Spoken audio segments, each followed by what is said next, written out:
twice before their fans started rifling the hotels for art.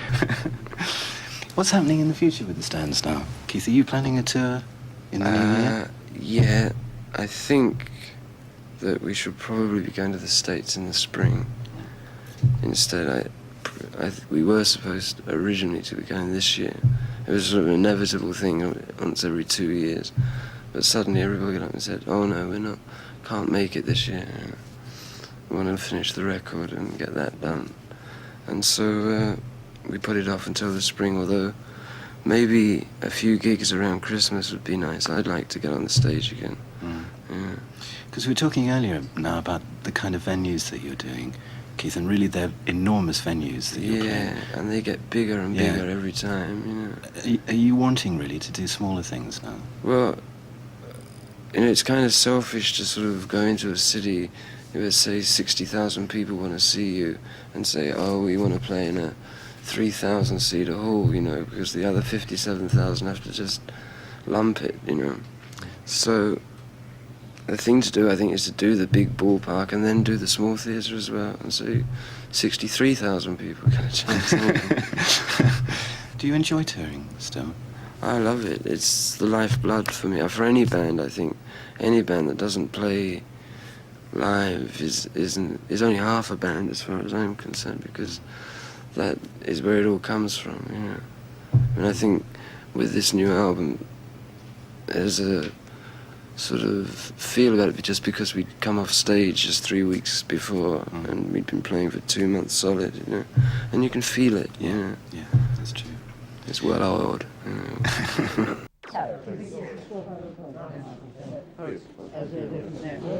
Did it make anything? No, It's like the States, for example? I don't know. I can't guess about things like that. It's up to them. It's up to them. There's nothing I can do about that. I hope not. Why did you come over, Meg? Because I wanted to be with Keith. What did you make in the case? I don't say anything. No, because it may be, may go to appeal, so I don't want to say anything. It's not my place to say.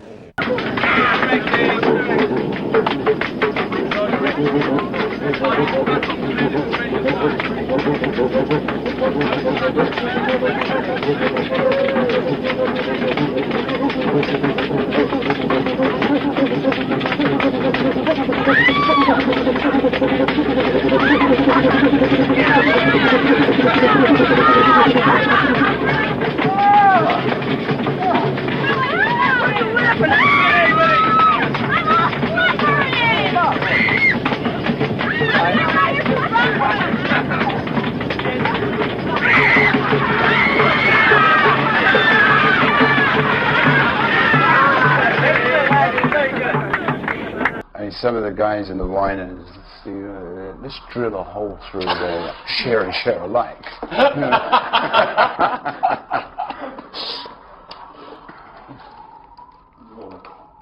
All right.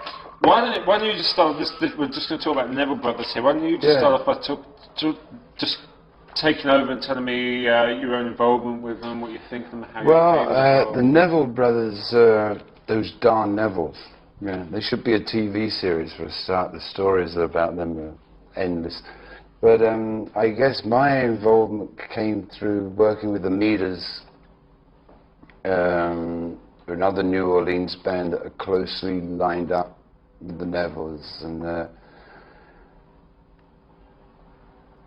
I mean, if I go back to the beginning, I got to go back to like 1962 or 3, I think, when I first heard one of Aaron Neville's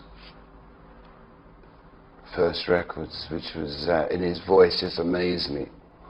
And then in the mid-70s we started working a lot with the Meters. They used to open up for us on shows and stuff, and when we played New Orleans, then I got to meet Aaron and Art Neville and Cyril, and then Ivan, who ended up working with me in the Whiners, you know, and also played bass on a couple of Stones tracks on Dirty Work and stuff. And it was kind of like a long sort of osmosis, really, process, but we kept sort of bumping into each other, and See, New Orleans is probably the most unique town, city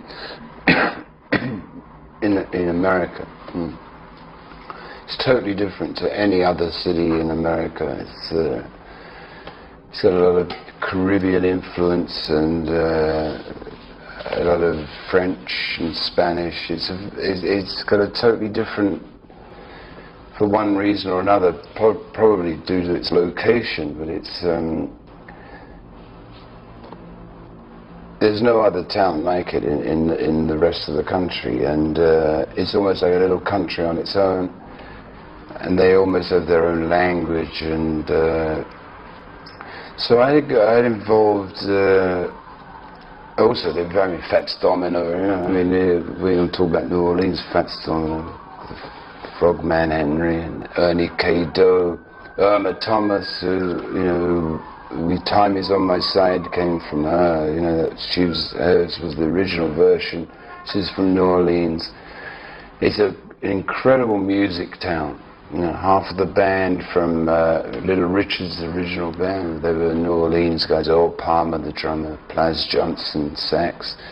It's an incredible. It has an incredible musical history, New Orleans, because all of these different cultures met there, I guess. And so finally, via the Meters and those guys, I got to meet Aaron and Ivan. You know, they say now Ivan's already got his own record out, which is doing very well. It's more a tribe than a family. I mean, the Neville brothers, you know, they're only the tip of the iceberg. You know, there's other kids coming up. I mean, Ivan's younger brothers, I think it's Jason. He's got an amazing voice. They all. I mean, it's not like another family where he's like one or two turn out to be musically inclined. They're all born that way for some reason. It's amazing.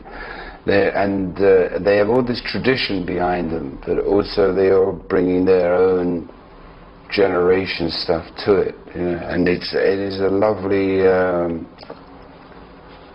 flow to it. You know? It has some sense to it. There's no breaks in the tradition. They all pass it on to each other, and they're all capable of adding to it. Did you try and sign them to Rolling Stone Records at some point? There was a point where I was interested in doing that. I mean, 90% of the ideas you have about that would be a great idea to do end up coming to nothing, mainly because somebody else has got a contract on them till so and so, and that screws it up, or it goes into litigation and all this stuff. But I would have loved to have been able to do that, although I don't think it would have been, in retrospect, a great idea, because we weren't really equipped to handle a big act, except, you know, it was only geared for the Rolling Stones label, really. You know, I mean, I tried it a few times with Max Romeo. I mean, made some good records on it, but the setup wasn't such that I could really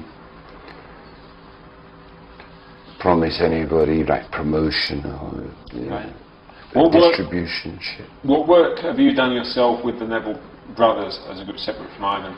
With the Nevilles, I've done. They call me in for overdubs. We like to play guitar on this. We got a problem with this track. We need you, you know. Okay, no, I go along and do it. Yeah, I'll do anything they tell me, because that's, to me, they're an incredible force in American music. They're an authentic force, you know, like a substance, not just some fly-by-night pop. Hustle. You know. And I'll work for anybody that I admire, and if they call me, I do it. You know, it's almost like an order. You seem to really enjoy working with your musical peers. You know, people that you obviously looked up to when the Stones were forming. I mean, Chuck Berry and when you grow up like admiring people and then they ask you to work for them, then you go, what are you going to do, turn your back? No, just because you happen to be a superstar now, no way, right? I mean, these are people that fed you. Now you do your best by them, it's an honour. Mm-hmm. The Neville Brothers seem to be actually, with this new album, hitting some kind of, if not commercial success as yet, certainly mainstream critical acclaim. It's about time, I mean, people, in this business, it's not. You can put out the best record in the world if the business doesn't view it as a commercial proposition, they'll bury it. I mean, people should get to hear more of what's going on than just what's thrown at them.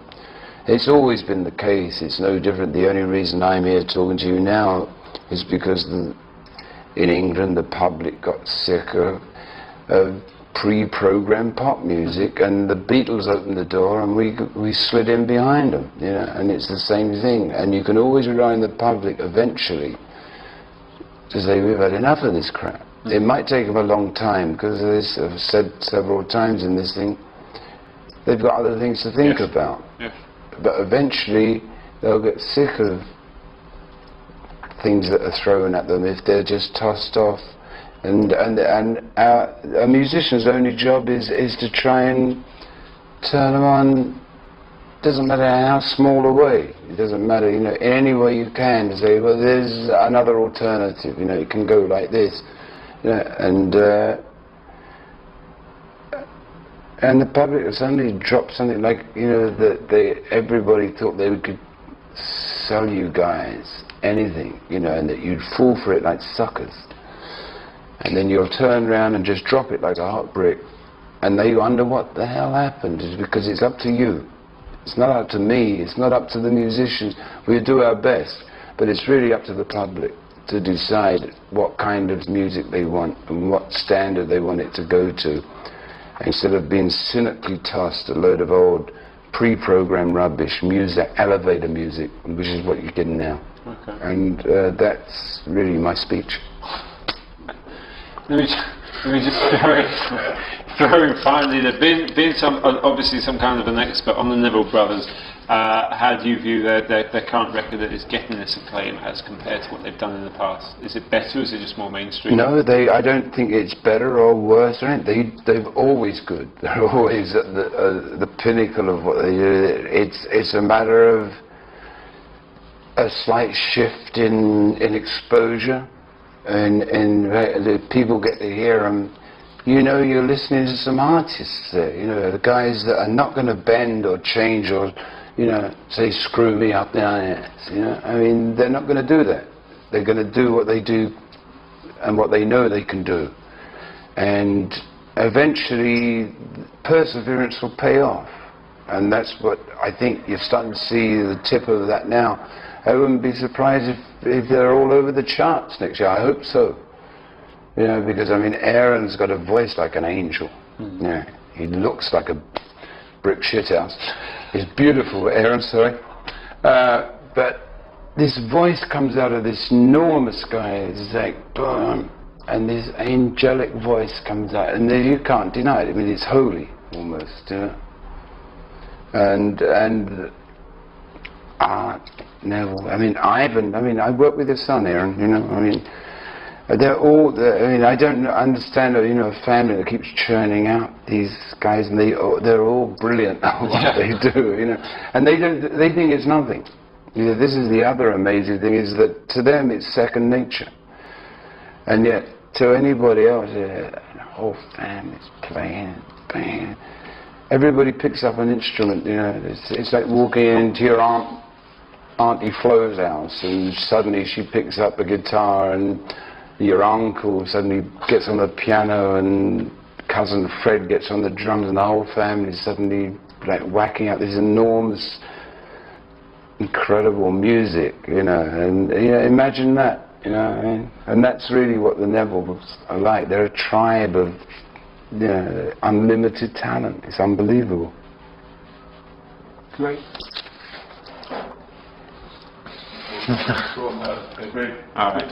It'd be true to say that your life changed after 1977 when you were arrested in Toronto for possession of heroin. It's very difficult for me to talk about what I was like before the Toronto incident because it is all a bit of a haze to me. I mean, if I want to know what I did in those years, I have to ask Bill Wyman, Who keeps the archives? Yeah, and he'll say, "Oh, you were out of it, man." I guess so, How long were you out of it for? Difficult to say. When I was working, I would be straight, and I'd clean up for tours, and in retrospect, I guess the real problem I had was adrenaline, I mean, I could never come down off of a tour, I mean, I'd go home, everybody would disappear, and my body would be saying, "Where's the next gig?" And it would just keep on going, and I'd ignore what would happen, and I'd eventually go back to the stuff again just to calm down, and eventually I've grown to deal with that in the last 9 years, because it's been a long time since, it's been a long time since I got into that, and I sort of forget about it, unless, I'm well aware that it all went on, but it's very different for me.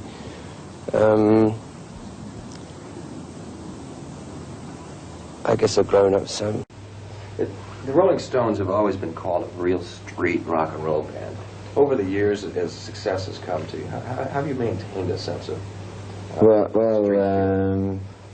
I could perhaps answer that. 10 years as a junkie keeps you pretty much on the street. That was one of the things that kept me very much down to earth. But all the boys are like that. They think that way. They don't think like, oh, well, we must, change and synthesize it. It doesn't go on. I mean, they'll play, come on. Yeah. No matter if we go somewhere, if we get back to London, Mick, Charlie, I was very interested to check out what's happening, in the locals. But you can't just go anywhere you want. Yeah, you can. We do, because we say, if I want to go somewhere, I'm going to go there. I'll put up with that. If there's hassles, and I'll run for it. The only time you run is when someone's chasing you. Yeah, right. The greatest quotes. The only time I run is when someone's chasing me. When you're not on tour, it's a lot easier to... Yeah. America let me in to clean up. They gave me a medical visa to clean up, and that amazed me, because you don't ever expect from governments the helping hand, Cold turkey's hard, but it's only 3 days of climbing walls, and then the 4th day you start to feel better. After that, you're on your own, and then it's a matter of what it is you want to do, I got off after that by, after 10 years on that stuff, you get, you live in this other world, where everybody you know is one. And so the cats are coming around trying to sell you stuff again. And so I started to get off. My high for a while was watching their faces when I said, "No, women." They're gone, man. Hey, man, just a taste, man. Yeah. And just when they couldn't make a sale, to watch their face, that would be my high. It's something that sort of built up. First of all, it was thrust on us. We couldn't ever understand why. Au début, nous ne pouvions comprendre certaines attaques.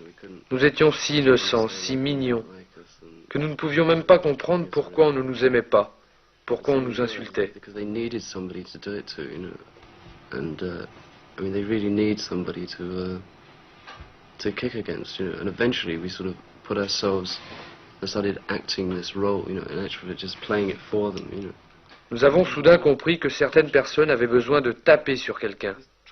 Alors nous sommes rentrés dans leur jeu. Yeah, well, we've obviously,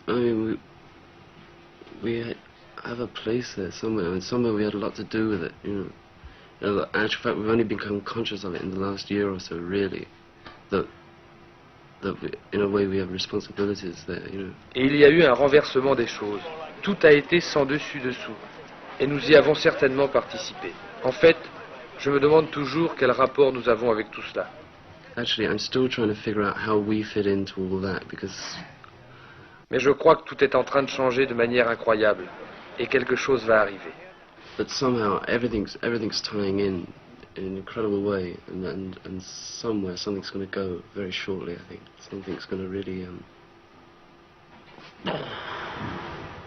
Malgré notre prestige, nous avons été traités de brebis galeuses. Et je n'aurais jamais cru que tout était si bien organisé jusqu'à ce que je sois vraiment en prison. Ce que je ne pouvais croire. Je pensais que c'était très drôle. Well, until I was actually in jail, which I couldn't believe, I thought it was very funny, you know. Si après 6 ans de vie, c'était à recommencer, oui, je ferais la même chose. Yeah, I'm sure I'd do exactly the same thing. So, Mick Jagger tourne un film avec la participation d'ailleurs de la Rolls de John Lennon. Que faites-vous actuellement vous-même? I'm making this while he's making that. Je fais ceci pendant qu'il fait cela. Comme les Beatles, avez-vous dépassé l'âge de la scène? Les Beatles meurent d'envie de réapparaître sur scène. Si actuellement ils peuvent le faire, c'est une autre question. The Beatles at the moment are dying to get on the stage again. Yeah. Whether they can actually make it or not is another thing. Nous allons recommencer à tout casser en janvier ou en février en Amérique du Sud, où il y a une ambiance révolutionnaire. We do too, and we're going to start tearing the place to pieces in starting January or February in South America, which I think is a very good revolutionary stamping ground.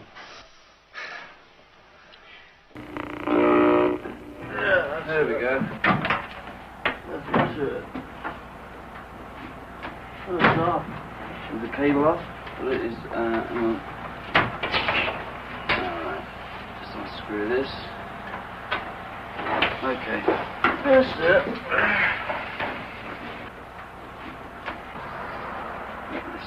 Yeah. Television's boring anyway. Just make sure there ain't nobody there.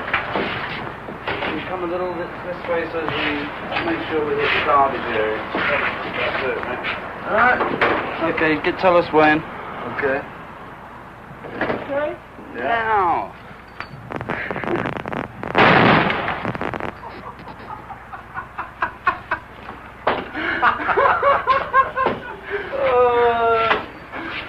Alright.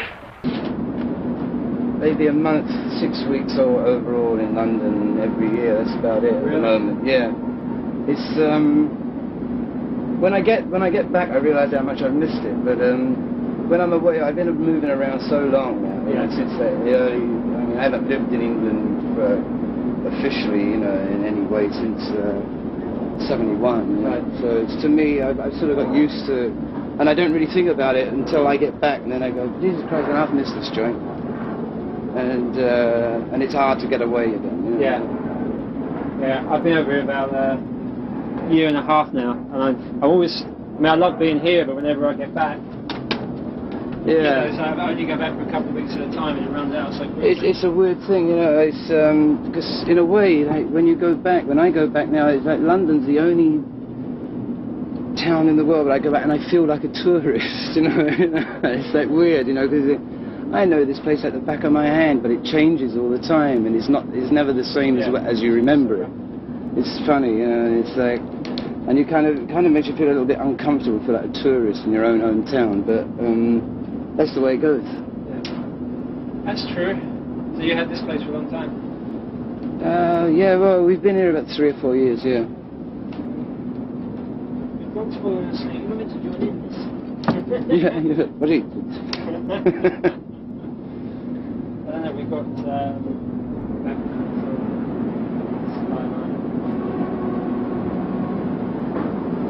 yeah, I was supposed to have gone today to join the rest of the boys, but as usual, a day late. Creole. Come on, get your ugly mug in here.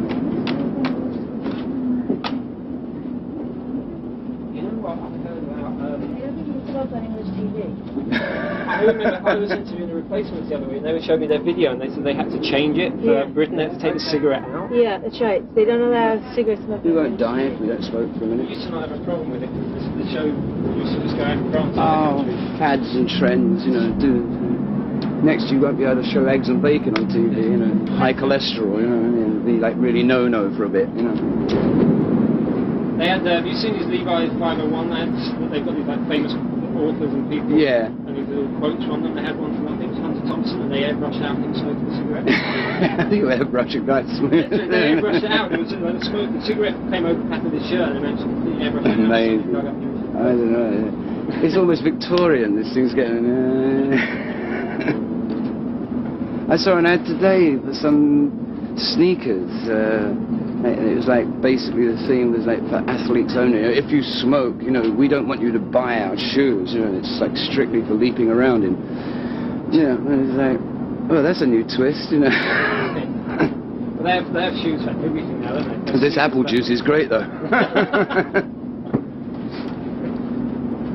Smells don't come over to me.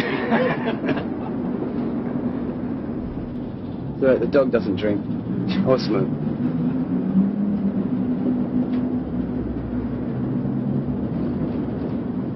Can we get a shot of you coming up the stairs now? Mm-hmm. Yeah. Okay, ready?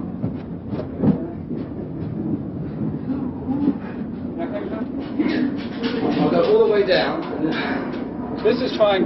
That's fine. Oh dear, what a lark.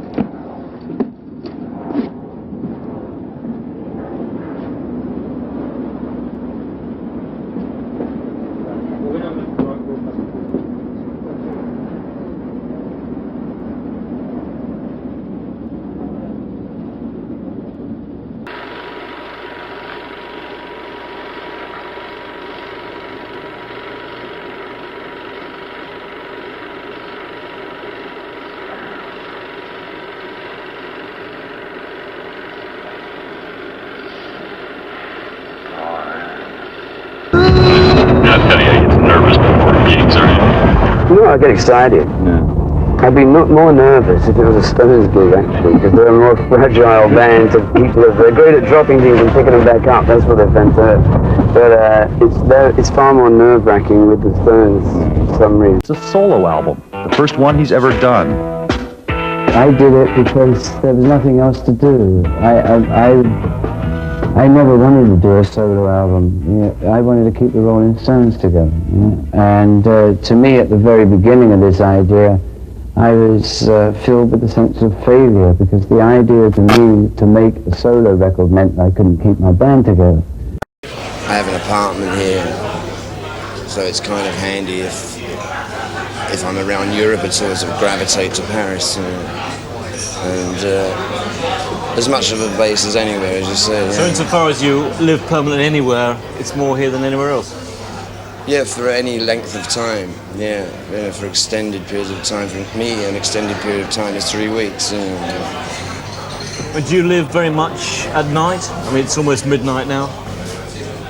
Yeah, it seems to work out that way. It's night time, I generally keep the curtains drawn. You seem to be the mainstay of rhythm and blues and the blues within the band. Is that a fair way of looking at it? I'd say I'm one of them. Everybody in the band is very well grounded in that area of music. I mean, because that is at one time all we used to play, you know, faithfully, you know. It was almost heresy to play anything else for a long time, you know. It was, after all, the Stones' ambition as far as it went when it started was 3 or 4 good club gigs around London, just enough to keep the amplifiers going and keep yourself in guitar strings and play rhythm and blues to English audiences. But up until then, we considered nobody had really done that, you know. And but we couldn't see it getting any bigger than 3 or 4 back rooms of pubs, you know. We certainly weren't in it for the money, you know. We wanted to preach the gospel of rhythm and blues at some idealistic kids, you know. The thing is, in this band, everybody supports happily everybody else, you know. And which is probably one of the main reason that we're still playing together, you know, is that we actually enjoy playing together, you know.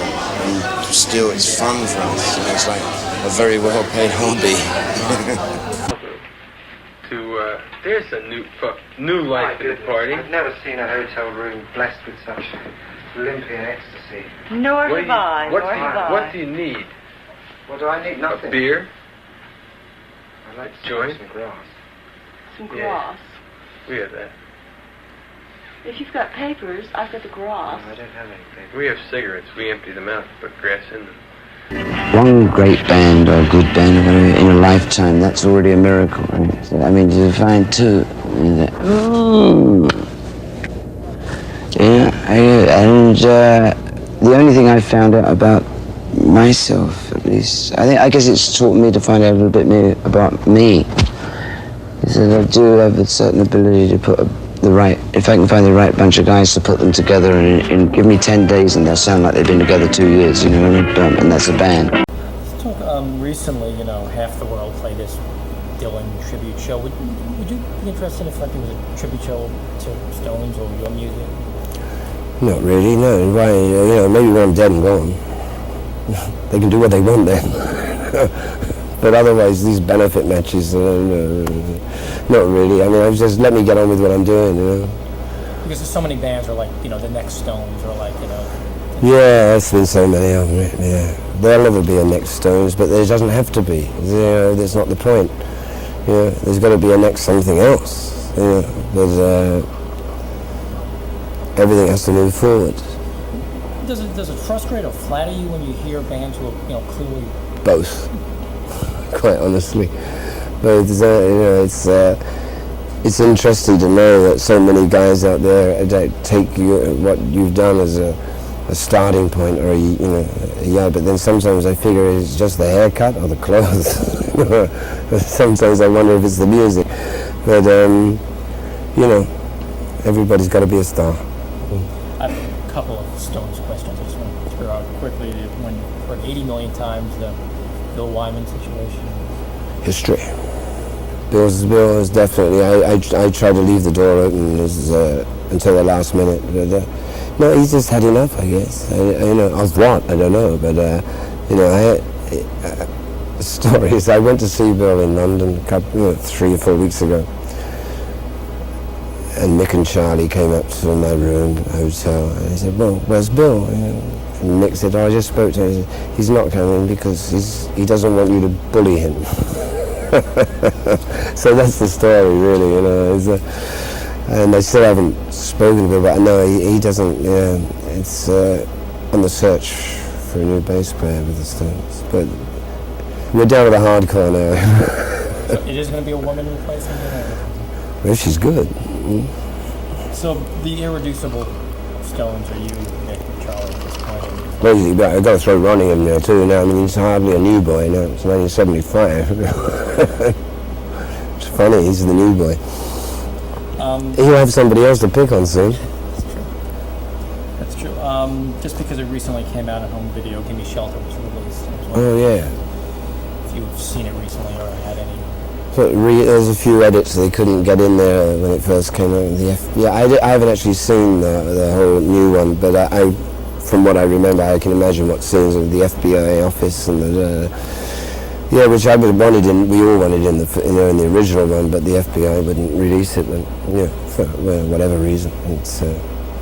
Didn't want us to see the inside of their office, or whatever, But that's an interesting document. It was maybe one of the few gigs that I'd have preferred not to have been at. But at the same time, I'm not so sure. It was a sort of rough kind of justice went down there. I'm still trying to figure it out. Excuse me one second. I just feel it.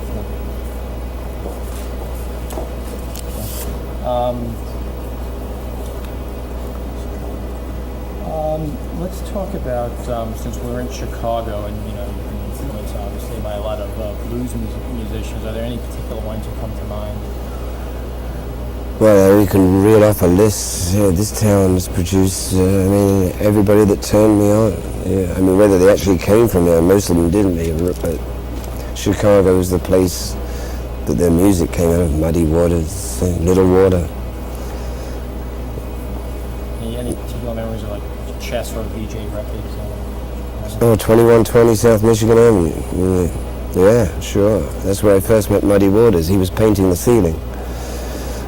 Because he wasn't selling records at the time. So my first visit to Chicago, I got recording Chess Records and meet Muddy Waters, but he's painting the joint. I mean, so there's Muddy Waters at the top of a ladder with like white paint speckled over. And this is Muddy Waters. That's the record business. But I must say that those guys, Howlin' Wolf, Muddy, and John Lee, the greats are gents. Always. I mean, I always got the feeling that they looked upon us as little seeds they'd planted and come home. Because soon after that, everybody got turned back onto the net, and suddenly they sold more records than ever.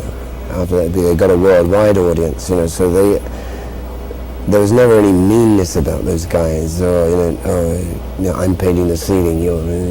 Which would be a very natural human reaction. And you're having hits with my songs. And they always saw the large side of it, and I hope to grow up to be like them. People, of course, consider you there now, but that's debatable. With blues, sometimes I look out in a club and the audience tends to be very white. Why do you think that is? Because I think to me, it's just the music. I mean, the music speaks for itself. It has a power, and after all, the black cats knew about it all the time. They've had it since the 20s and 30s, and forever. I mean, white people are still trying to get the hang of it, and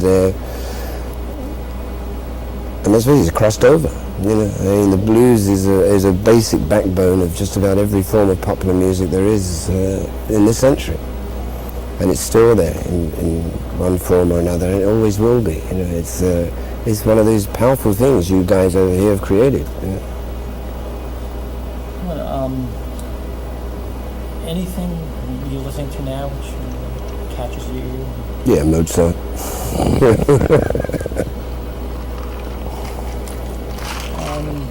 That's pretty much what I have. Do you anything? Okay. On the rim of frustration, because he used to run bands for Linda Ronstadt and Stevie Nicks, and not without appearing a chauvinist pig. Not without appearing a chauvinist pig. The guy, just to play with a bunch of guys for a change instead of like, where are my panties? It was, I think, and I caught Waddy right on the rim of that cusp, and he was ready to rock. Ivan was delighted to be picked to take part in Keith's project. He's one of the greatest to me. He's got this thing, his heart. I think he's got the biggest heart in music that I've ever, his heart. He's got the heart of rock and roll. We've known each other for years, one way or another. Nobody's actually sort of walked in. I didn't audition anybody for this stuff. Like carefully.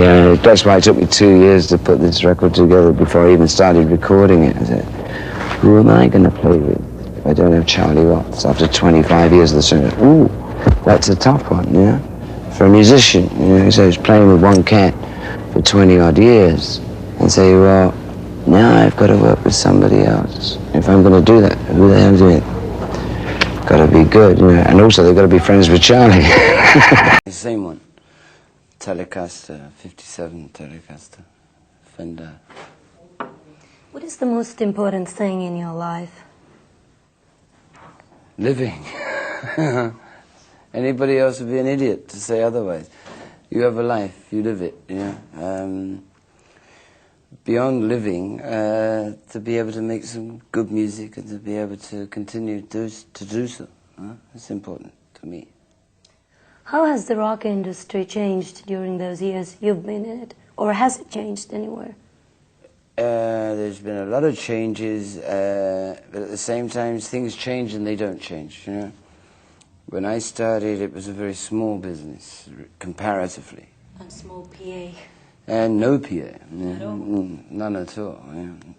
Until '69, the Rolling Stones never worked with a PA. But it's changed in other respects from the point that from when the Beatles and the Stones started, you basically working with record companies that, and a lot of them still are, they're building, it's a tax write-off. You know? It was something to save some money, to make records. It was a small part of their operation. They're making missile guidance systems, heavy electronics, EMI, Decca, these big companies, RCA. Their main business is somewhere else, and the record company end of their business is, if you make some Bach and some Beethoven records, you could then write off some on tax, cultural tax. So to pay for that, they would make pop records, make rock and roll records, to make the record company pay for itself. Now it's just enormous. Now some of those companies, the record business is the biggest part of their business, and so things change. The ratio of good stuff and bad stuff doesn't change either. It's 97 bad, 3 good. What is the best song you've ever written? I don't know. You tell me. I don't know. It's that's subjective.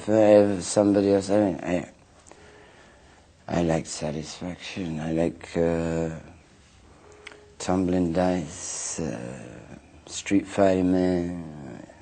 I like Make No Mistake About It. I like. There's too many for me to choose from. You know, the good ones I like, and there's other ones that I forget about. And then sometimes I hear them and say, "Oh, that actually wasn't so bad."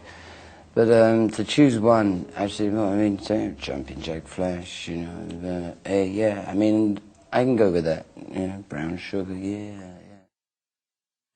When will we see you in Finland? People really wait for you.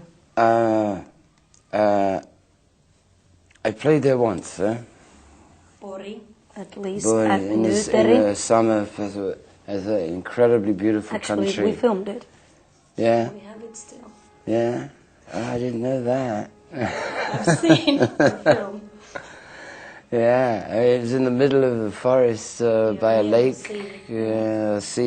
I remember sand and water and pine trees. And I don't know, you see, it's so strange. You know, it's like, to ask somebody, when you're going to play in Finland, yeah.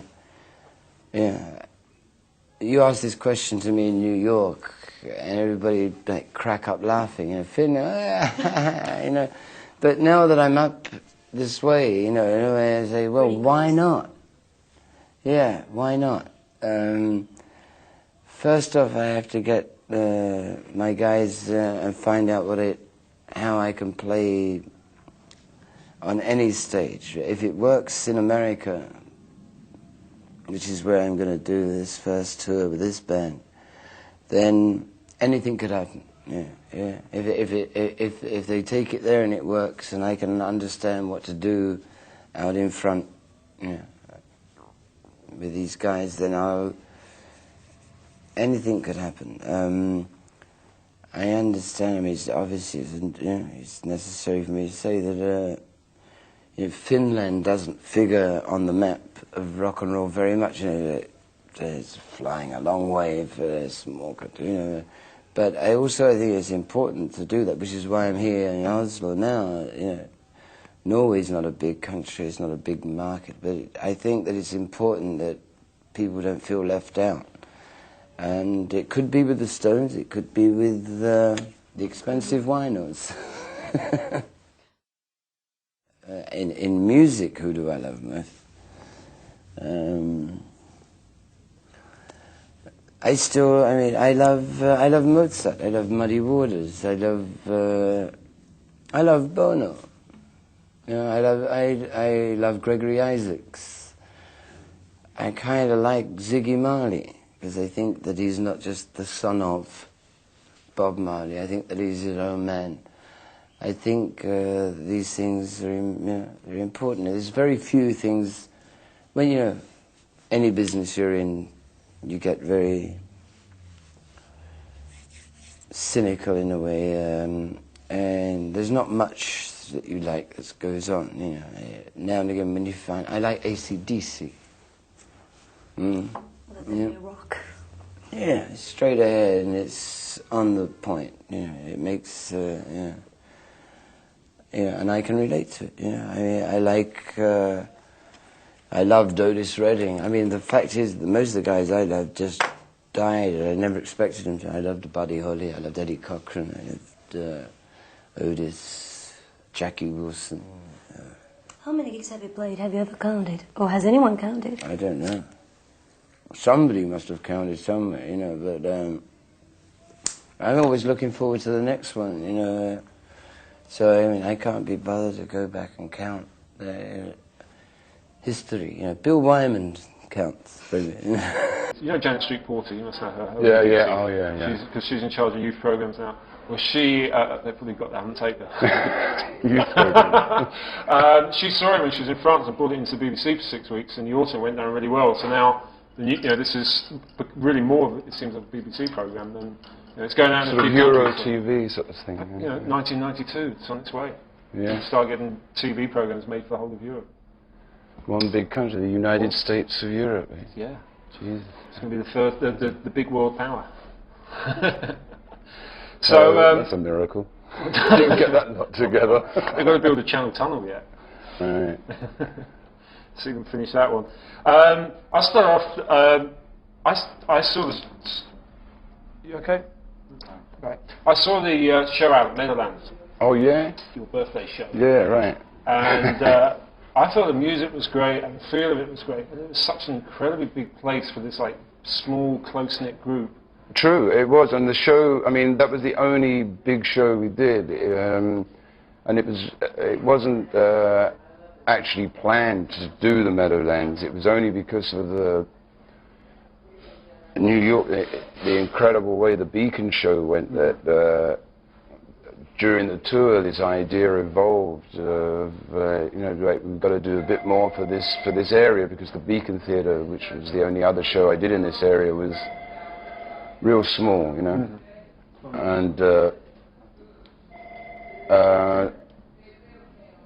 And so halfway through the tour, you know, they said, well, you know, we'll put the feelers out and see if we can fill the Meadowlands. I said, well, I'm not going to say no, because, I mean, it was costing me money to do a small tour like that, and I wanted to give the boys in the band a little, you know, an extra bonus, you know. Right. So. But did it backfire? Because it didn't look very particularly sold out that night. No, but there were about, you know, there's 10, 12,000 people there. You know, it holds 15. You know what I mean? So yeah, I mean, you know, it paid off from that point of view. You know, I mean, it was a good show. There a great audience around here, anyway. You know, I mean, and in fact, there were great audiences everywhere on that tour. It was only a short tour, and most of them were small theatres. You know. Because the music, it's just that I only bring that up. But the show was designed, and the music seemed to just invite a small place. It was this great. Yeah, well, the show was designed for small places, and we didn't have the time or basically the time to sort of design and put together a new show for a big arena. You know, so really we just tried to reduce the Meadowlands to a theatre in a way. You know, it was really a one-off and really a celebration. You know, and, I was amazed the whole tour, the way it went. There wasn't one bum show. We had, you know, the audiences were great. I mean, they were real diehards. You know? Yeah, definitely. Oh, definitely. And that band, the Winos, those guys are just so much fun to play with. You know, because they are so much into it. Probably more than I was. You know, because I was very apprehensive about doing a solo tour. You know. But those guys sort of they carried me along. Just continue. So I noticed a light flashed out there. Oh yeah. I tell you what, Jane, I need your assistance for a moment. I'll get it. That phone can go really much lower than that. Can you turn the volume down on that phone? Unplug it, yeah, there it is. Look, it's under those cushions there, but it's not deadening it enough. Just pull the wire out from behind it.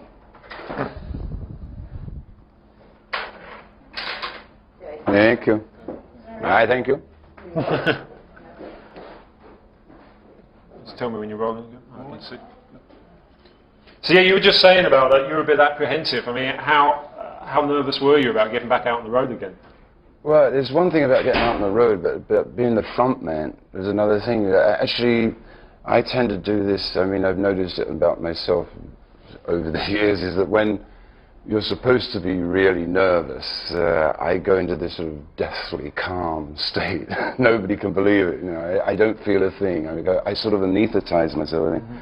Because the first gig on that tour, which was in Atlanta, everybody around me is like butterflies. What are you going to do? You sure you're all right? And I'm playing dominoes. I went somewhere else. You know, it's an ability I've got myself to. It's the same as going to court. You know, the idea of it is horrendous, but when you get this unnatural calm comes over me, and it's to perform. You know, I do my thing. You know, and it's suddenly it just goes. It's like going to see the dentist. The same thing with me. You know, it's never as bad as it seems. No. I mean, I have somehow over the years I've developed this ability to sort of, if everybody else is nervous around me, I manage to just calm down, you know, and let them have the nerves, which is like useful. It's pretty handy. Half this band, I hate them because they're so talented, they make me sick, you know. And it's like, but they sing, they play every goddamn instrument, and that's too much, you know. And they wouldn't let me go. They kicked me right up the butt, you know. And whereas with the Stones, I'd leave the band, and if I break down, everybody breaks down. There's phones and cigarettes, and I'd go to the jar and have a drink, and 2 hours later we tried again. These guys wouldn't let me go. They just kept, you know, they just keep playing. I'd stand there and they'd say, "Pick it up, boy, pick it up." And I'd say, "Oh, nobody's dared do that for 2 years." You know, the Ring, or the lifestyle. I mean, hopefully, basically, it's the music to me. The rest of it is other people's interpretation of who I am. I mean, to take sort of one aspect of a part of my life, or the way that I appear to be, and trying to emulate that, to me is like a kind of a joke. You know, because it's just not that. I mean, in order to be like this, you've got to be something. Nobody can be like me except me. Richards never set out to be a jet-setting celebrity, of course, or even a world-famous rock star. In the beginning, back in the early 60s, it was just him and a group of fellow blues fanatics playing the American music they loved at little hole-in-the-wall clubs around London. The first wind had gone out of rock and roll. You know, you had Jerry Lee had been disgraced, Chuck was in jail, Elvis was in the army, Buddy had taken a dive, and so had Eddie, and Little Richard had gone back to church. And so to us it was like, well, we're not going to let this thing die, you know, we're just going to punch it in. And but nobody expected to ever get to America. I mean, the Beatles or us or anybody else, I mean, it was way beyond anybody's expectations. We didn't expect them to even make a record. To me, Mick's actual magic is that he could play that table, or that table, better than anybody in the world. I mean, I worked behind that guy for years and years on a stage no bigger than this room, you know. He's setting more of an example to me these days than I am to him, you know. When I first met him, he used to be like the guy up there somewhere, you know, who you often couldn't communicate with unless you had a baked bean can and a piece of string or something. But no, he was hard to get through to if you weren't on his wavelength. So I've seen him when he was really heavily into the dope, which everyone knows about, and now that he's not, he makes me feel guilty, you know. But if I have too much to drink, he's like, "Oh, Woody, you know, keep it together, can't you?" I was like, "Oh my God, you know." Do you have any ambitions left after 20 years with the Stones, or has that fulfilled most of it? Never had any sort of definite ambitions in the first place. I guess the one, if there is a general one, it's connected with the band in that we're still trying to make the Stones a better band. We're still trying to get better, and I guess we all think we are, because you wouldn't get these guys to do it if they thought that they'd reached the point of no return. If it was just there, you know, oh, here we go, you know, let's just do the Rolling Stones. They go on every night. I know every one of them does, with the idea of making this show a little bit better than the one before, you know, which is admirable, I think. I mean, they're very good boys in a way. In a way. What would you do if the Stones, or when the Stones, as they must, eventually broke up? Well, I don't know. I mean, I actually read something the other day which, after those Scottish gigs, which suggested that there was now no reason why the Stones couldn't be Sinatra and Bing Crosby, which I thought was an amazing kind of comparison. But you see, the thing is with rock and roll that nobody's ever done it that long enough for the idea of older people to play it. You know, it's been, which no doubt people thought about jazz in the 20s. You know, it would be inconceivable. Nobody thought that Louis Armstrong could keep going more than 25 or 30. But I mean, I play with Muddy Waters, for instance, in Chicago, and he's no young guy anymore, but he's playing as good as ever, you know, and if he can do it, sure I can. You know, given the few obvious things like not having my hands chopped off or anything. Great show, and thank you for returning our call. The music, the record, was banned on many radio stations because they felt it advocated revolution, and people across the country thought, oh no, what can we expect next from the Stones? And drugs, you know, they seep into your life. You're not really aware of it at first. But I think my first feeling was about that. I mean, I'm working with these guys that are, you know, older. I'm on the road. And we're 19, 20 years old. And it's taken its toll on us, you know, the road work. You know, and these guys are older and they're all together. And you say, how do you do this, man? You know, I mean, what's the secret? You know, well, you take one of these, you smoke a little of that, the penny drops, you know. But at the same time, it was all backstage and sort of secret. Getting in is easy, getting out is difficult. You know, it took me a while. And don't recommend it really to anybody, except that what happens is what happens. It seemed perfectly natural at the time and nobody was arguing, you know. So I went ahead.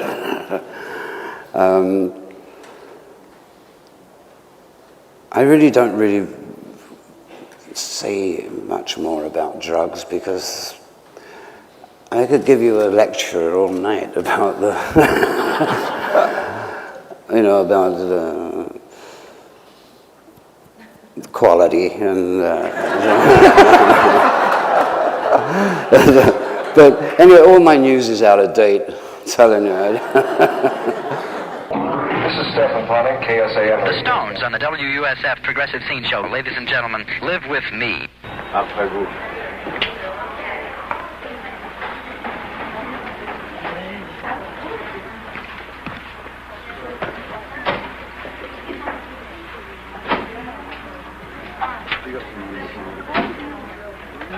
What kind of process was the recording of your solo album, and why did it take so long? Did you have the idea before, or did it come just like that? It was a decision to make. I never wanted to make a solo album until I started making it, until I'd found the right guys to play with.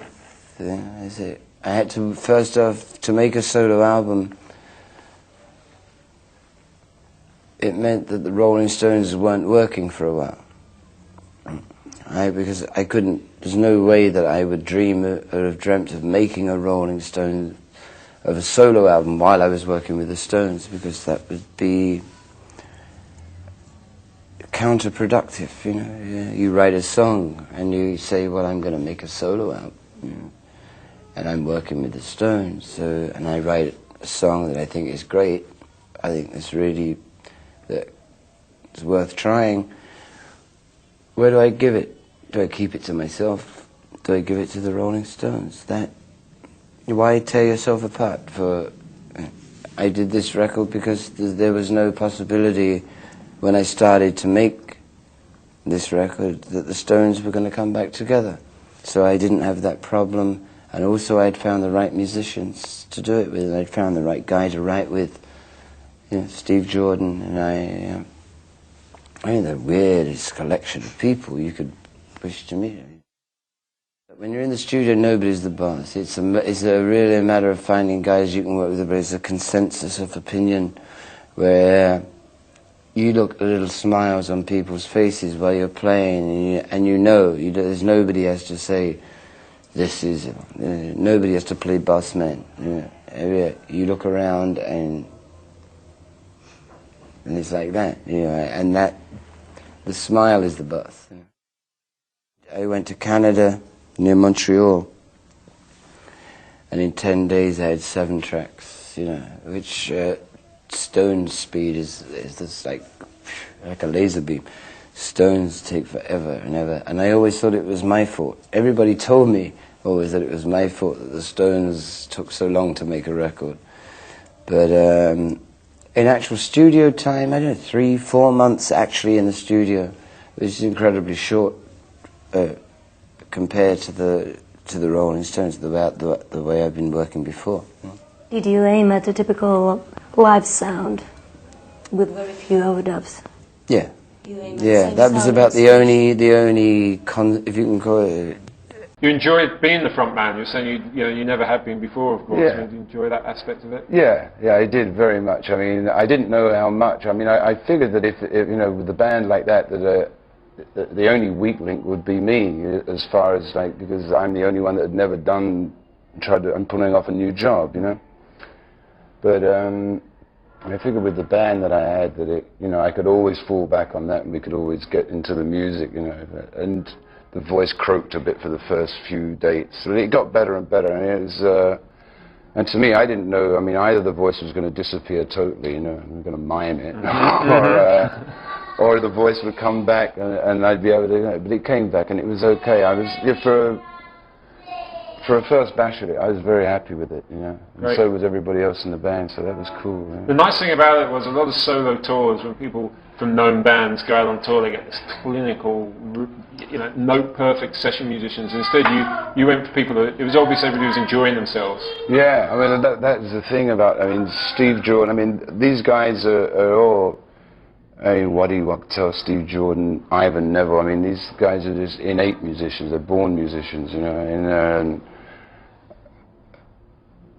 and the whole point of including making the record as well as doing the tour was like, just do it the way we feel it. And as you say, we could have gotten into everybody was capable in that band of doing like a very sort of cold show, you know. I mean, where everybody knew exactly what to do, and so then you lose. I mean, rock and roll is rock and roll, and it's not really about that. You can't get clinical rock and roll, you know. You can do a note perfect joke, but there's something missing. You've got to leave an area to play with, of doubt, you know, of mystery about it, you know, where the band doesn't know quite if it's going to happen, and the audience doesn't know. But it's that area that I think rock and roll really ferments itself in, and that's, to me, the interesting thing about this music is that it's not note perfect. It doesn't have to be note perfect. It's more a feeling and more of a spirit than, I mean, better that you're in tune, yeah. But there's been this horrible tendency over recent years that, you know, good rock and roll is note perfect rock and roll. Yeah, I know, I don't know, there's a lot to do with it. It's big money now, you know, I mean, really big money. When I started out in this game, you were basically working with some subsidiary for an armament firm, really, electronic guidance system, Decca, RCA, EMI, they're all, I mean, it was a tax write-off for them, the records. You know. Now it's become, the bigger the money gets, the more conservative, that's the law. Right. You know, the more money involved in something, the more conservative, the more careful people are about it, and the more they tend to hedge their bets and try and make something with some surface glamour and gloss on it, but the substance tends to go, you know? Yeah. And that's really where we're sitting right now, is like a little battle between substance and gloss. Yeah, and that's going to be a long-term battle as well. Oh, sure. Definitely. To what extent did you tour just purely for your own pleasure, and what extent was it to prove something to other guys in the Stones? I don't really have to prove anything to anybody in the Stones. So to me, that part of it was very minimal. I mean, I'm not saying it wasn't there to a certain point, but it certainly wasn't like the high priority. The fact is that I think the outcome of it was that was fairly important to the fact that now for 2 months I've been rehearsing with the Stones and that we're back together. I think it's certainly a fairly strong contributing factor, as they say, yeah. But when I was doing it, I didn't design it to do that, you know. Because I'd made a record, and when I said I was going to make the record, I said, I'm making this record so I can go on the road. It was more that you wanted to go on the road, Yeah. you almost made the record because you wanted to go on the road. You know, it was this kind of side trip that it happened to influence maybe more than I thought to bring the Stones back together, Right. you know. Was a lot of it that you were really sore from missing the road? I mean, you really... Yeah, to me, the kind of musician I am, and also the same as the Stones are, the road, if you don't play live, you don't get this sort of mysterious feedback that you get from audiences, which really pushes you on to do the next thing. It's like trying to bake a cake without any flour or something, you know. It's one of the essential ingredients. You can't just make records and push buttons and just make a video and disappear. You know, you'll never be able to find what you're really capable of if you don't actually look at the people face to face every now and again and say, well, this is how it goes, and get off on each other on a one-to-one basis. I think it's a lifeblood of rock and roll. It's really alive music. And if you can make some good records, all great, you know, but that is the lifeblood of rock and roll, is performance, you know. Right. Right. How do you look at the record now that it's been out a few months? I mean, you know, took 25 years or whatever for your first solo record. You pleased with it? Yeah, I am actually. Yeah, I'm quite proud of it, and I'm not somebody that goes around saying that much. But yeah, I'm very happy with it. I still actually like to listen to it, which I very rarely do. I usually hate records by the time I've made them. I'm so close to them, I don't know anymore. And but yeah, for a first bash at it, I'm very happy with it, and with the reception that it's got. You know, I mean, it's done all right for me. Yeah. I know this, for example, you've got your gold record up there. Yeah, you know, so you know, we've got all the trappings to go with it. Right. I was looking around for all the gold and platinum Stones records, and it's none of that. Oh, there's the gold. No, I don't know. They're all stashed. I mean, there's so many. Where would I hang them? You know, I hate walking into people's houses, and they've got all of their, you know. Yeah, well, so what? I mean, try and play them. It's probably Buddy Greco live at the, you know, from... But a lot of people do, I mean, you know, does that just go up and then when there's something else you'll take that down, or is it actually there's a real strong element of pride? No, I don't place the ornaments around here. The wife's very proud of it. Blame it on somebody else then. It seemed that the reaction to the record was largely governed by the looseness of the sound, and by that I mean that people either loved it for that because it was anti what's going down at the moment, or people hate it because they thought it sounded like just a loose jam session. But you're obviously prepared to see it stand or fall by those reasons.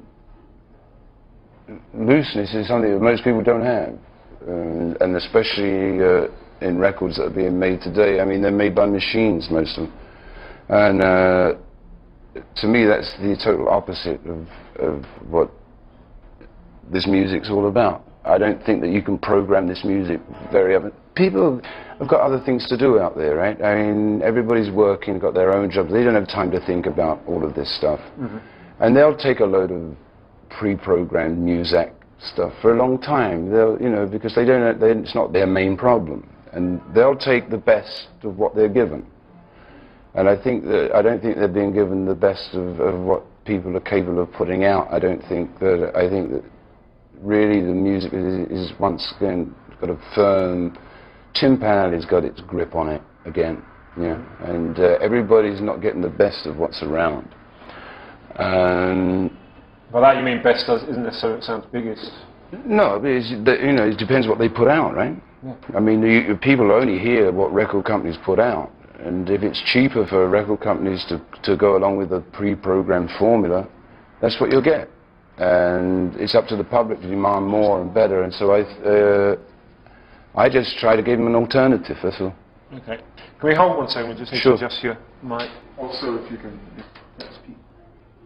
That rough edge sound that we're talking about, the loose sound of the record, it seemed very deliberately at odds with Mick's solo albums. Is that true? Is it deliberate? I get, yeah. Well, not deliberate in that I wanted to do something different that Mick was doing. I think it is an indication of like the difference between Mick and myself, you know, at this particular stage, you know, of development. You know, Mick was maybe, you know, he's very much into the synthesizers and computers and stuff, and I'm not, which is fine. I'm glad he is. I'm glad I've got somebody in the band that is, you know. But because they're definitely a useful tool, but to me they never compensate for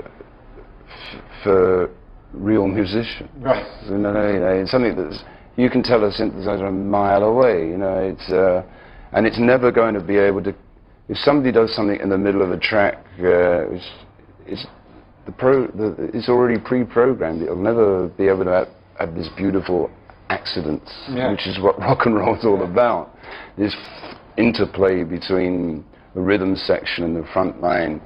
It's you know, it's all pre-planned, and rock and roll essentially is not a music. I mean, it's the only way it can stand up musically is by a free interplay between the members of a band. If it's all thought out in front, then there's no chance for that to happen, and what you get is stale bread. Right. So is that any kind of a problem for the Stones being back now? No, I can. You know, Mick and I, Mick sits there with his synthesizer, and it's great. I have a great tool, as I say. It's a wonderful thing for organising songs and working out parts and sort of saying, well, you know, you can intimate as what you really want on something, and you can play it to the rest of the guys and say, well, it kind of goes like this way. Now let's do it for real. You know, so I mean, as I say, to me, technology is a wonderful thing. I mean, I've watched it grow from like a little tape recorder hung off the wall to this high-tech shit now. You know, and I've been through it, the whole phase of it. And to me, it's a matter of getting it out of the toy department, really. You know, I mean, and getting it up in the hardware, you know, where it becomes a tool instead of. At the moment, still seems to me that everybody's in the toy department pushing every button in sight, and you're watching these things run around. Yeah. And as long as they get something out of it and it's cheap, you know. I mean, a lot of it's encouraged by the record companies, because who wants to deal with a bothersome thing like an artistic musician when they can just push a button and get what they think people are going to buy? Well, why should record companies want bands if they can get one guy or two guys? Of course, why they've got to, not only do they have to pay musicians, but they have to take their artistic temperaments and awkward. You know, I don't think that's right. You know, but a machine don't talk back; it just does as it's told.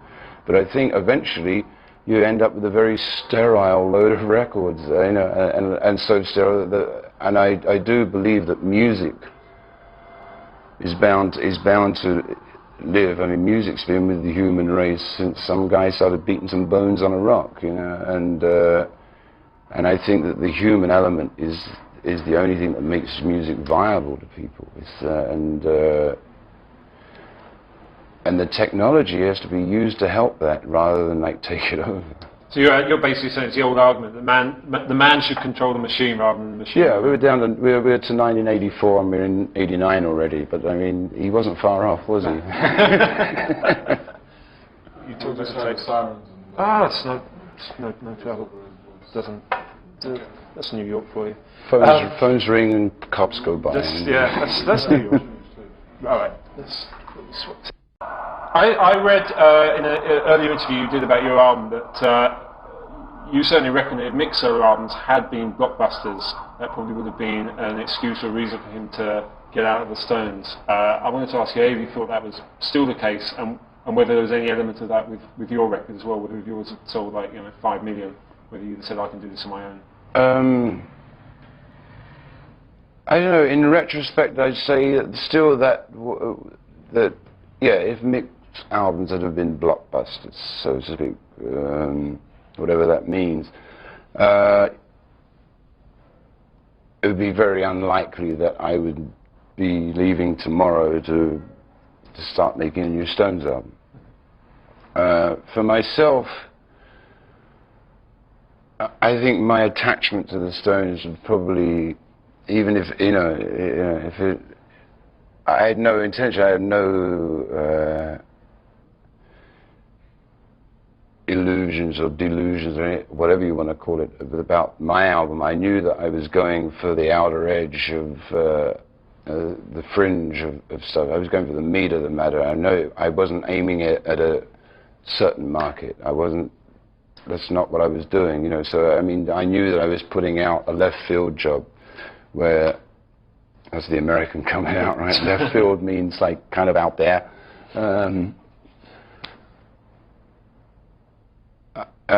So I mean, I wasn't aiming for a mass market.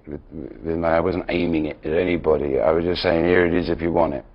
So I can't apply that to myself. I would say that if Mick's albums had have been enormous, that we wouldn't be making a Stones album now. Has he admitted as much? He's admitted as much by the fact that we're working together. No, I mean, it's like that. I mean, but I mean, it's for me, it's fun to work with Mick. I mean, Mick and I can work together like nobody's business. We know each other so well, and I think it might be a surprise, this album. It's already surprising me. I mean, I went to Barbados about 6 weeks, 2 months ago, and I said to my old lady, I said, I'm going to write some songs with Mick in Barbados and for 2 weeks, so I'll see you in 2 weeks or I'll see you in 2 days. No, because either it'll work by then or it won't work, but it worked. Mick and I can sit down together and put some stuff together, which there is an amazing chemistry. There's both of us can't deny it. It's like that. I enjoy working with Mick. And then Charlie came in, and Charlie's playing like he's playing good. Playing damn good. Yeah. And then Bill and Ronnie came in, and it's shaping up. It's looking happy. It's looking good. We were working on songs and rehearsing in order to go down to Montserrat now and record this stuff. But there's a lot of good stuff, and it's almost like everybody's been held on a leash for and they're ready to go again. There's a lot of energy, and it looks very good. Right. When you were saying you were in Barbados, that was just to write? Just to write, just to write, and then slowly to sort of bring the rest of the guys into, once we'd got some songs to play, we sort of slowly injected the rest of the boys in and staggered. Right, so they all gradually flew out. Yeah. So we ended up the last 2 weeks in Barbados, all of them there. How long were you there in all? About 2 months. About 2 months, yeah. right. There's a week off here and there, but over a period of 2 months that went down there. So much fuss was made about the song "You Don't Move Me" and then the comments you made in the interviews. To what extent was that overblown? Well, obviously everybody was looking for the angle on it, so in that respect it was a little overblown. But, I mean, also the fact is, I've always said that, I had this song and this riff which Steve Jordan and I really liked, so we've got to do it. And I said, I'd written about 40 songs by then, and I said, I just run out ideas and material, you know. I mean, I'm blanked, man, you know. And Steve looked at me and said, "When in doubt, write about Mick." Yeah, you know. So in a way, it was, you know, it is about me, but really, that's a trigger because it's really. I mean, I try to take it a little further than just being personal about it. It's not really just about me. It's about anybody that gets disappointed by a friend, and you know, it's about that whole thing. You know, when somebody you've been close to for a long time just suddenly leaves you in the lurch, and it's really about that. You know? So I try to make it a little more universal. Sure. It occurred to me that this is sort of time-honored tradition that you might have actually, if things weren't working on a one-to-one basis, you might have actually been using the power of the song on a record and the power of the media to get your point across. It's yeah, maybe to a certain extent, yeah. I mean, it's not really conscious, but since there's very little chance of getting it across to Mick any other way, I guess in a way I did do that. And since then I would get a response. You know, for a year or so, we corresponded via the media. You know? I thought that might be it. Yeah, and so you sort of get into it. You don't sort of plan it that way. It just kind of happens. You know, and somebody said, "Have you heard what Mick just said?" And it's always some reporter. You know, so well, you can tell that bitch that. So, but the thing is that Mick and I's relationship goes back so long and so far that it can withstand like most of all of this stuff. You know, I mean, yeah, you do a bit of fence building and stuff now and again, but I mean, basically the relationship is like goes a little further than like, he said this, or he said that, and like, therefore you can never talk to each other ever again. You know, it's obviously deeper than that. Yeah, and so it's and the proof of it is the fact that we've been working together for the last 2 months, writing songs, and you know, I escort him to discos because Mick loves to dance, and I get drunk. And you stand at the bar. You stand at the bar and chat people up, you know. So what are the discos then? Where have you been, in London? No, Bridgetown, Barbados. Right? I mean, there's only 3 or 4, you know, full of Canadian tourists. Bless you, love your maple leaf. And but no, you do what's necessary. You know? Does one assume that he moves you again now then? He's moving. In the right direction? Yeah, yeah. Well, at least we're moving together. Let's put it like that. You know, yeah. Things. You know, as I said when I said, you know, I'll be back in 2 weeks or 2 days. I'd know within 48 hours whether this thing could work or not. You know, either it would be, you know, like horrible scene go down, I'd be out, screw it, or we'd be able to work. And the fact is that Mick and I can work together. It always surprises me, you know, especially and especially what we've got going with it now is that. There's desire to do it from everybody else in the band, including Mick. So it's not like trying to put something together reluctantly. There's an enormous sense of like getting back from the school holidays, going back to school, and everybody's like, yeah, you know, I got bored out there, you know, let's go, you know. So it's kind of interesting. Does that imply then that your solo record tour and Mick's solo tours were all a bit of an exorcism for you all? In a way, maybe just necessary ventilation, yeah, and which doesn't preclude that we won't carry on doing it as well. You know that we'll, you know, I mean, I'm definitely going to make another. So Mick's got other albums. You know, you get contracted to do certain things. So, but if we can make that live side by side with the Stones, then that's okay. You know, it's only if that was the only thing to do was to do solo records because there were no Stones, then that would be painful to have to bear, you know, to deal with. But if the Stones,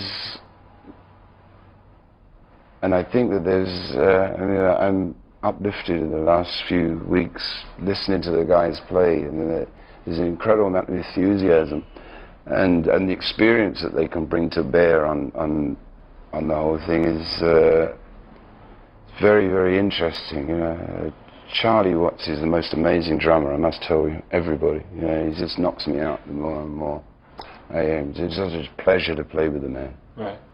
Well, the last Stones album was very much considered by people to be sort of your input. You know, it was like Keith was in control of this. How's it changing this time? Is it far more central? It's more broad-based. Let's put it like that. Yeah, there's a lot more. You know, it's much more 50-50. Yeah. I mean, the last I took it over mainly because due to bad timing, Mick was still involved in doing and promoting a solo album and wasn't around much. So I just took, I mean, Mick and I always, over the years, I mean, Mick took an awful lot of weight when I sort of opted out of day-to-day Stones affairs because I was too involved with other substances, you know, and I'll leave that one at that. But I mean, we do, you know, everybody tends to pick up the slack when, you know, for one or the other, depending on the circumstances. But it's very 50-50 at the moment. It's very interesting. Right. Look like you might get a good Stones album. You say that as though you think we haven't had one for a while.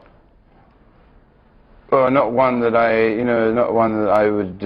I mean, I like Dirty Work very much, but it's a dark horse. That one, you know, it's still around. It does very well. It's amazing enough, it sold more than Undercover of the Night. I mean, it still goes. It sits in a little position down there in the hundreds somewhere and just stays on a horizontal level. But it does all right. One that I'm happy about making, you know, I mean, over the years, I mean, it's always been a pleasure to make Stones out. It's always been fun and exciting. I mean, the last two were a little bit, you know, too much tension around for me. You know, I like to make records with friends, and when you're trying to make a record and prove a point against and trying to score, that you would have read the warning signs. It was obviously it was coming to. I mean, you could see it coming from a year or two ago. You know, I mean, you just poured too many high-handed numbers. You're probably right. Yeah, that you know. But then, if James Brown was white, then he wouldn't be James Brown. Yeah.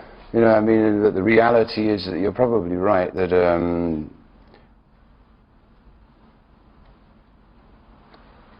That if he wasn't a black guy, he probably just pushed his luck just a little too far. He didn't read the numbers right. He didn't. You know, that's my feeling.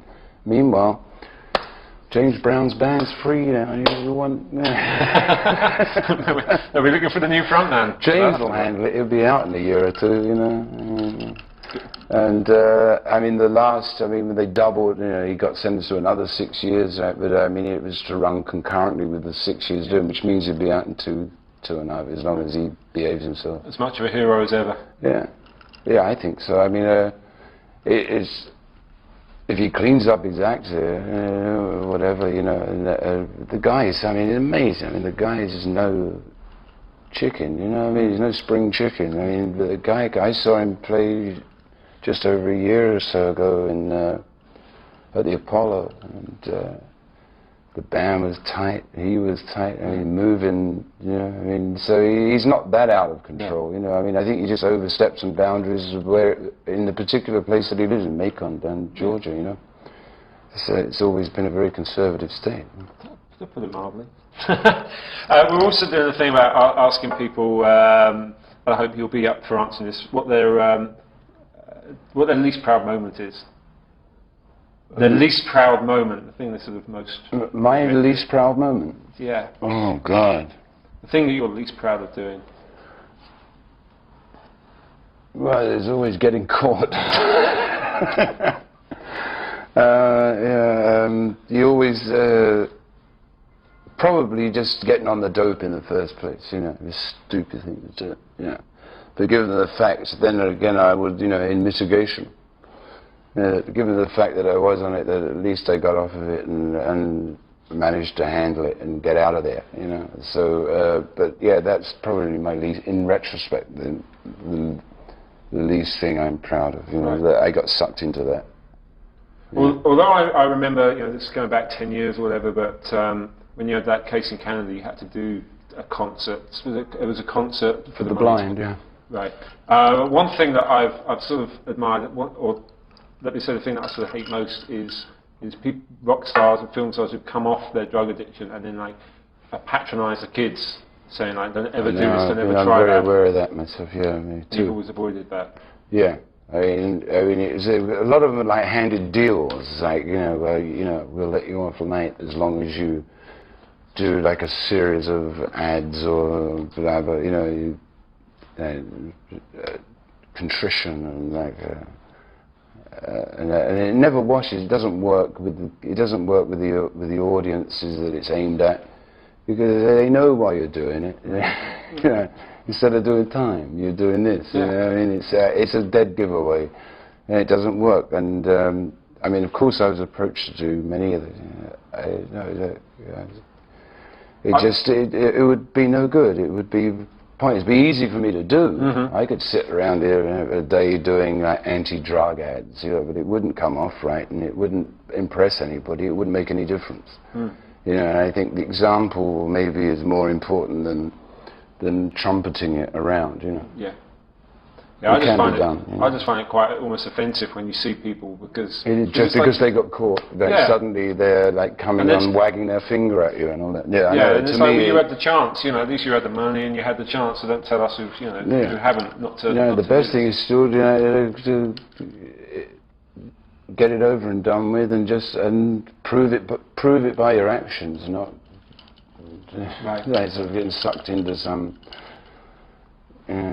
deal, because all those things, they put pressure on you, so they say, well, we'll let you off with that. But you had a bit of that. I mean, you did your concert. That was my sentence. Yeah. Yeah, but I mean, I was just fulfilling what the judge sentenced me to. I mean, I can't say I don't like that sentence, Judge. No, I'm sure. What I said to the judge was, well, then we better put a bit of string about knee height over the doorways. Anybody that doesn't fall over can't come in. And make sure they're blind. Because the weird thing about that was in Canada was that they were sick to death of me. They didn't want me busted there in the first place. It blew the government out, and Trudeau and all that stuff went down, and then this judge has landed with this incredible task of clearing up this mess that the Mounties have left, and the mess is me. Yeah, and he's trying to look for a way to get this thing off of Canada's back. And amazingly enough, some little blind girl that had insisted on following the Stones around on tours before that, she went to him and told him what a nice guy I was, because I used to fix her up with a ride here and there. He'd say, well, how are you going to get from Atlanta to Dallas? You're blind. So sometimes I'd try and make sure she got a ride in one of the trucks, or if you insist on doing it, make it easy. Otherwise, she's going to be thumbing a lift, can't see a thing, right? Right. Well, it's not possible, So I mean, I couldn't believe this girl in the first place. A blind girl would be trying to follow this band around. Yeah, and determined to do it, come what may. So I just tried to make it easy for her, and that, I guess, gave the judge the idea of how to get out of this, because he'd been put in a corner too, same as I had, and so we were both, the judge and I were in a corner here, So an easy way out of it. And he worked this one up into a way of getting out of this thing. All right. Coming back to what's going on at the moment. You're actually only just going off now to start recording. Yeah. Right. There's a story you probably saw it. It was in last week's Melody Maker, which I can tell you what it's still going. Huh? Is the Melody Maker still going? It's become more hipper over the years.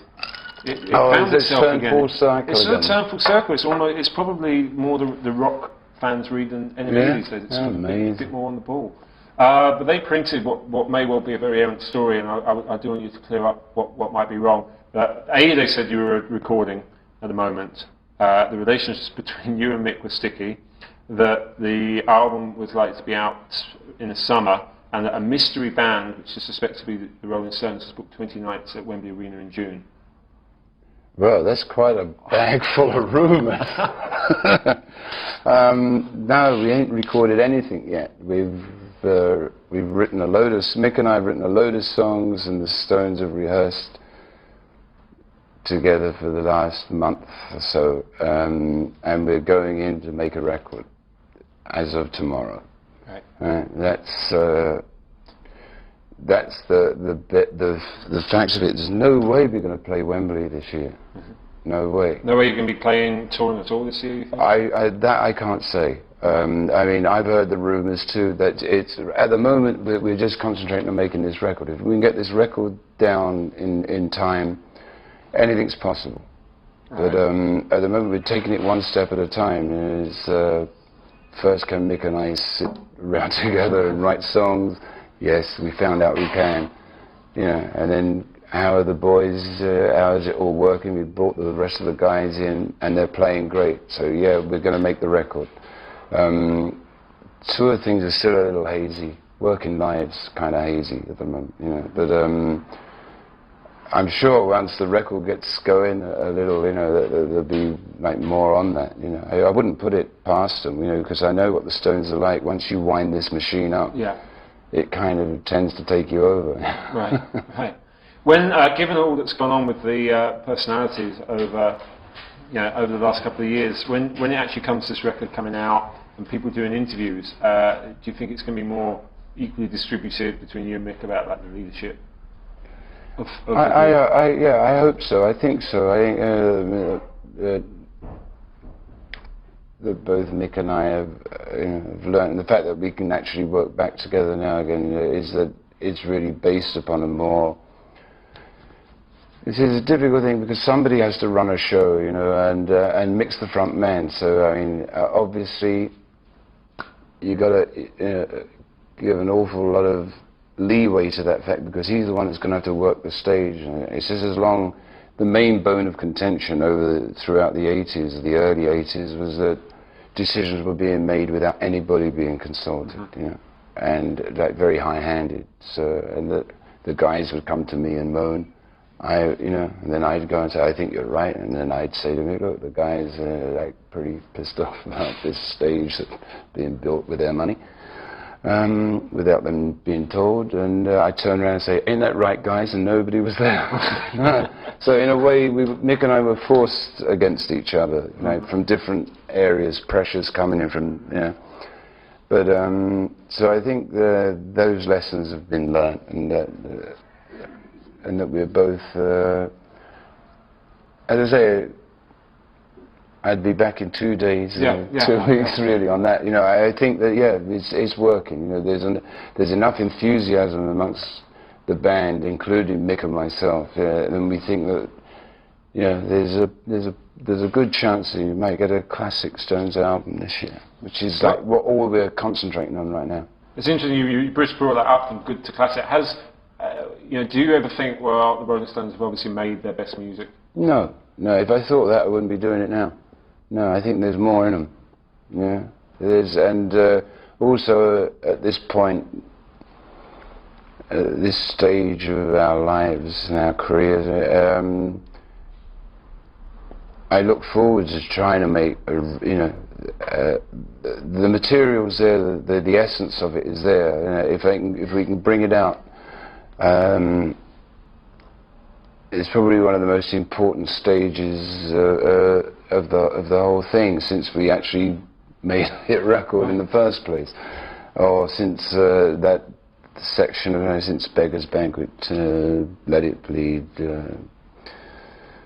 Sticky Fingers, Exile on Main Street. We had a solid thing going, body of work. I mean, the reason probably it fell apart a little bit after that and got a little more fragmented was because we had to move out of England. So you have to thank the English government for that, because we had to suddenly learn how to keep the Stones together outside of off the turf, so to speak. Maggie's brought the rich people's taxes down. You could always go there.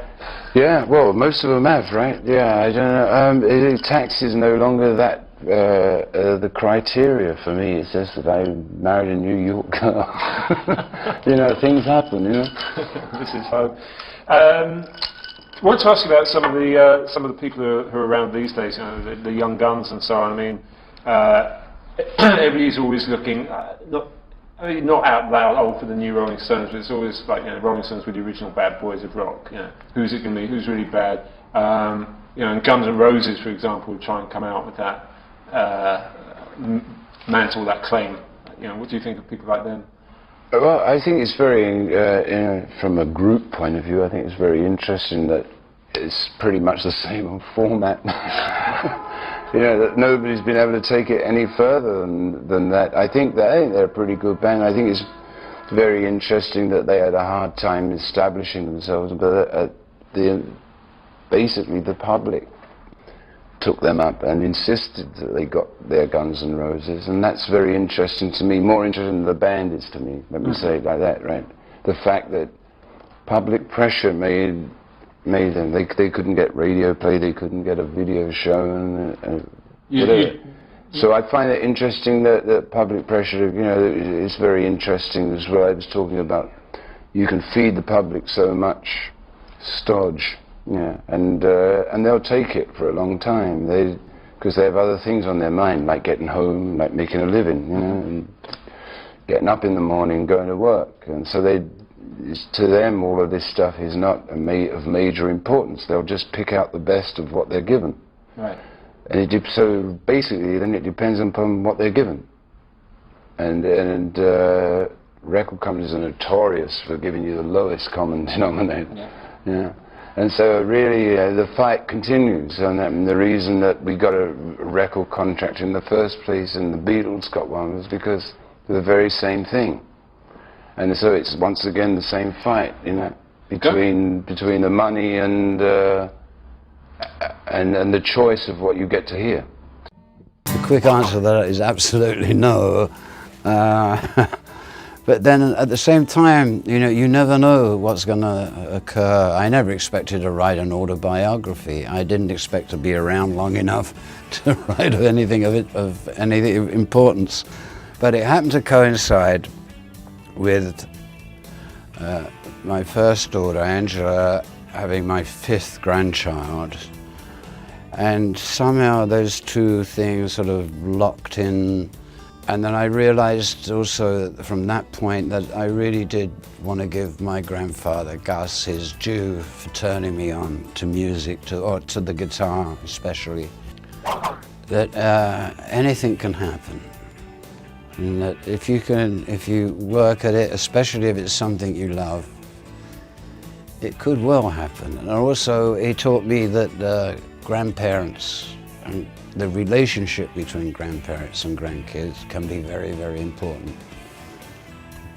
It was very interesting because it was the first time she'd done a professional, job with the deadlines and stuff. And she was so pro on it. She went to London, she went to research all the places. She was constantly calling me saying, where did he take you on that day? What shop was it that you're talking about? And whereabouts in London did he take you for walks? And she was a bit nervous about it to start with, but once she got going, I said, these are perfect kind of illustrations we need. She got the tone of the whole thing right down. I'm very proud of her. I have cut over the last couple of years an album here. So looking for the right time to bring that, it'll probably be next year, sometime next year. We stay together. It's quite simple. We happen to love each other. She can put up with me, which is very difficult to find a woman, especially one as beautiful as that will put up with me. And my lifestyle, or at least, just my nature of my job, I'm not saying it's difficult, but it's a juggle. But my wife's made it very easy for me. So Keith, can I call you Keith? Yes. Yeah, why not? Okay. It's my name. How did it happen when you were very young that background music coming from America touched you so deeply? One easy word, mother. She controlled the radio. But luckily my mother had incredible taste in music. And if the BBC had any, so I grew up listening to basically jazz blues, Sarah Vaughan, Louis Armstrong, Ella Fitzgerald, but I sort of grew up that was my background music when I was growing up. So I sort of grew up with the blues and with jazz, you know, without even knowing, you know. I mean, it was just to me, but I loved it. But I guess it just went in the bones. And it's still music that touched your heart after so many years. Yes, I think blues is one of those forms of music that is aimed at touching the heart and touching the emotions, and usually it's to say like, oh, what a drag this is. We've lost a lot of kind of legends this year, musically. I mean, when you see that happening, what do you think? Legends. Bowie, Prince. Oh, natural attrition. Natural. That's what you call it? Yeah. Leon Russell went yesterday. Yeah. I mean, the further you go down the pike, you know, the fewer and fewer friends are left around. What does that say to you, if anything? It gives you a sense of proportion, I suppose. And I told you I'd outlive you. Because I was the most likely to die for many years. But that was, yeah. Does it make you feel more mortal? Mortality, yeah, it does actually, to tell the truth, yeah, it does. I mean, when friends drop by the wayside, you know, and you get mad at them and say, you're leaving me here alone, yeah. You know, and it's one of those things, but this is what will happen to you all if you get as lucky to get as old as I am. You know? You've always been convinced of your own, the strength of your own constitution. Oh yeah, but I don't. I mean, also I know how long my string is. Is it feeling shorter these days? Of course, you know. But I'm prepared to face the maker. So you've had that conversation with yourself? Yeah, and me and the Lord. Yeah. You've talked. Yeah, we're on good terms.